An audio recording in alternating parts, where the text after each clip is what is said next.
the latest testing results were published yesterday. Did the club get the all clear this time? Yes, all clear this time. So good news all round on that one. What Sunday is going to be like at Ashton Gate for you and the players? Because clearly it's going to be a very different. I don't know what to say. I've lost him. I'll try and answer your question as I thought you meant it. Yeah, it will be a very different Ashton Gate, that's for sure. We have sort of tried to practice, and had rehearsals, obviously, in the stadium. But at the same time, how is it going to be the same? It's not going to be the same without our fans, and our fans are obviously so important to us. We want them to stay at home and watch the feed, which I think went well, barring the performance, of course. But I think certainly the feed went well. And we've got to put in a display, and we owe everybody, ourselves included, a display because the weekend wasn't good enough. Room, that kind of thing. Have you had to sort of socially distance? Can you get everybody in, that kind of thing? Yeah, certainly in terms of the changing room, we have had to make some changes, obviously, and adaptations, and the guys have done great. We're not even using the change rooms at the moment for training at the stadium. The guys are just coming in and literally putting their boots on pitch side and then going from there. Obviously, a match day involves like meetings and stuff like that. So we've actually opened up the concourse.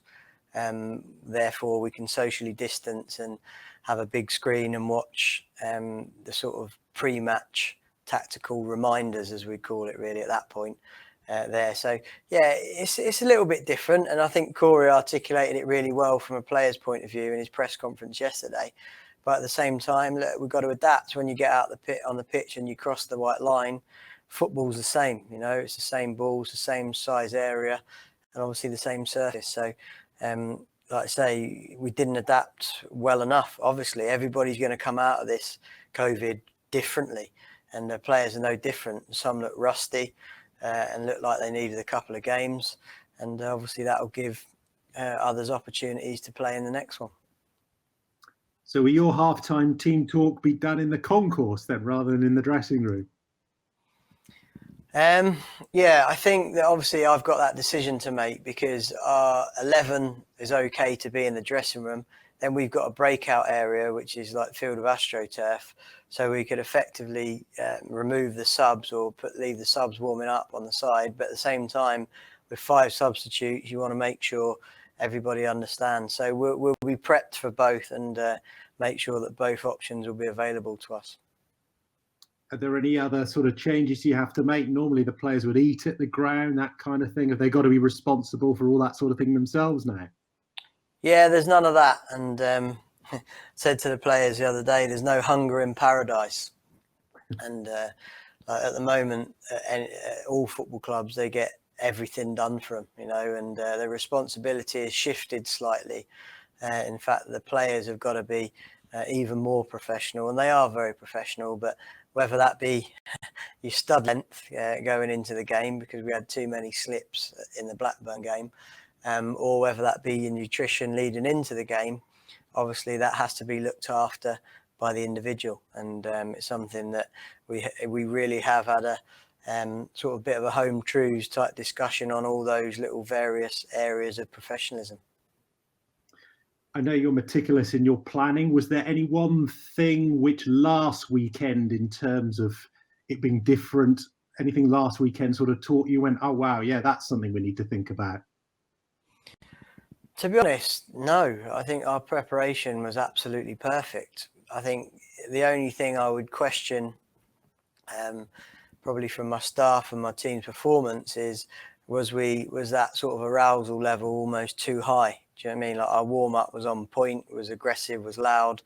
And then we went into the game and played very erratic, and the players that have got very good touches, suddenly the ball was like a hot potato. And often that can only be because you really care. But obviously the more bad touches there are, the lack of composure, then the more running you've actually got to do anyway. So I think certainly that calmness and composure becomes really important, but then you don't want to get caught out early by not being sort of up for it and highly charged. So it's a fine balance, and individuals have to find that sort of key performance arousal level bring their best game out from the start. I mean, firstly, if you just don't mind just chatting a bit, I mean, what do you think? You talked about arousal levels, but is there anything else you think that you kind of could have done differently ahead of last weekend's game? Well, I think our preparation was perfect. A lot of people had put some really good work and good hours in, and that's why we felt a little bit let down, to be honest, as a staff. I ended up apologising to every one of the staff members individually because I didn't feel they deserved it. And I think the players sometimes have to take that responsibility and say we didn't perform. We'd played a very good game against Southampton the week before. There was no excuses. The preparation was good.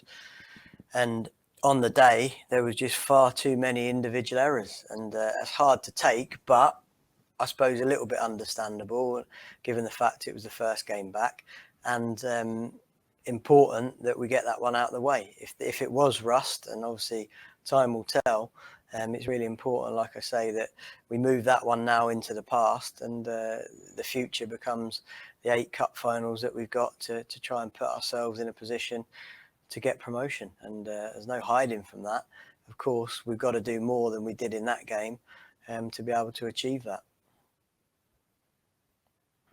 Obviously, having fans there, I mean, there's a lot of talk of them keeping players almost honest. Players don't want to sort of mess around, or players are really focused when they have the fans. Do you think that affected it in any way, not having those away fans there? I think, look, it always affects people. You know what I mean? It would have affected Blackburn not having their home fans there. You know, you play football as a kid for the adulation of the crowd. Obviously, you love the game, but that's the real dream. You know, when you score a goal and you make that sound that the crowd would make, it's because you want to picture yourself in the future playing in front of the crowds and being loved and being cheered on. So, of course, it's going to have an effect. But at the same time, we're not going to use that as an excuse. Like I said, it's the same ball, it's the same pitch, it's the same size areas. And we should have done better than we did. Unfortunately, on the day, too many individual errors. And it made us look disorganised, which was disappointing. The day after the game, were there any sort of surprises in terms of the physical conditioning, how the players had come out of the game? No, we knew he was fit, but we had to be fit because we kept giving the ball away. I think that like our physical stats were way up on Blackburn's, something like 30% more sprints, 15% more distance. So like often the game via the eye can look very different to the statistics, and that's why sometimes you've got to be careful. Blackburn won the game because they'd done a good job on us. They made better decisions than us on the pitch, and obviously they took their chances when they came. And key points in the game, we didn't take our chances, and of course then the perception is it's a very, very poor performance, but we try and look at it objectively in the cold light of day. And yes, there was a lot of mistakes, but there was always some good bits as well, and it's never as bad as you think and never as good as you think very often. We talked last week, you were confident having a lot of players coming back. Obviously, in the break, you'd given players like Bennett a chance to come back and a lot of others a chance to get to full fitness. What do you make of like how a lot of those players came through the game? Fitness-wise, good. Like I was happy with the fitness, and again, the statistics will prove that. But in terms of, like I say, our individual quality on the day, it wasn't enough. There was too many individual errors. So, obviously, it's another week down the line now. Yes, we had a sort of bit of a home truths chat on the Monday and Tuesday, and it was a tough weekend for us. But you quickly have to park it. There's 24 points to play for, and we've got to make sure that we fight for every single one of those. And like we've had 3 very good days training, and it's been very positive because they know, the players know, and to be fair, 2 or 3 of them accepted responsibility personally as well, which is actually very nice for a manager to hear because, I mean, sometimes there's an honesty in that, and it means that they're coming at it from the right place in terms of the future. So I guess just finally, as a result of the weekend and before and after the game, the whole preparation, there's nothing as a result of that game that you think you'll be changing for the rest of the season? Well, team selection, that could be one. No, but not in terms of our preparation. Like the process, I can assure you, is top level and very, very good. And sometimes you're just at the mercy of individuals. I believe in the players. I believe that we can get the wins required, and it has to start quickly, of course, because time's running out. I think maybe individually nobody's going to admit to being rusty, particularly when there's a team selection being picked. So it's just a case of, like I say, reviewing that training and actually having the belief when we cross the line that we can go and win a football match, because that's what we're all striving to do. Just one question from Saturday. Was there something up with the pitch there? Because the players seem to lose their footing so many times, slipping over. I think Naki Wells slipped for that second goal, it looked like. Was there something up with their boots or the pitch there? Well, obviously everybody was playing in the same conditions, and you saw both sets of players slip. And we did have a big debate about it, to be honest, because I noticed that I think not only on the bottom of the feet, but on the top of the feet, there was about, I think 85% of our players had pink on their boots. For someone that's old school, if you like, in terms of black leather boots, either molds or traditional rounded studs, it was something I wanted to question. And for example, conversation with Naki Wells, who slipped 4 times in key areas, you know, and listen, he hadn't meant to do it, but there's a senior professional there at 30 years of age, and there was one opportunity to put Callum in 1v1 with the keeper, and he slipped, and he had time to have a little look at it because he'd trained on it, he warmed up on it, and you know what I mean, you expect that level of professionalism from the likes of Naki. To be fair, he's a great lad. He's unbelievably professional. He just got it wrong on the day. But it's interesting how that costs momentum, whether it be the finish that they should have made or 5 or 6 fouls that we gave away where we slipped into something. It all creates this momentum swing, if you like. And again, it does come down to really mastery of your trade and making sure that nothing happens. It was long, and it was wet on top, and it was hard on the bottom. Therefore, with the wrong stud, it creates that sort of ice rink type feel, and particularly if you're wearing blades. How do you see the battle for the number 1 jersey at the moment? Nicky Mainpar versus Daniel Bentley. Yeah, I think it's an interesting one. I think that we've got 2 really good keepers there, very different in their top attributes, you know. Nicky is very calm and assured. Bence is obviously super agile and instinctive when it comes to shots around him. And again, it's another example of how, like, this COVID has been difficult, really. I mean, like, listen, Bence didn't have his best game. Do I believe in Dan Bentley? Absolutely. I still think he can go on and play Premier League football and potentially even get an England call up. But again, coming out of COVID, a goalkeeper would probably have wanted at least 6 games, or at least parts of 6 games leading into it.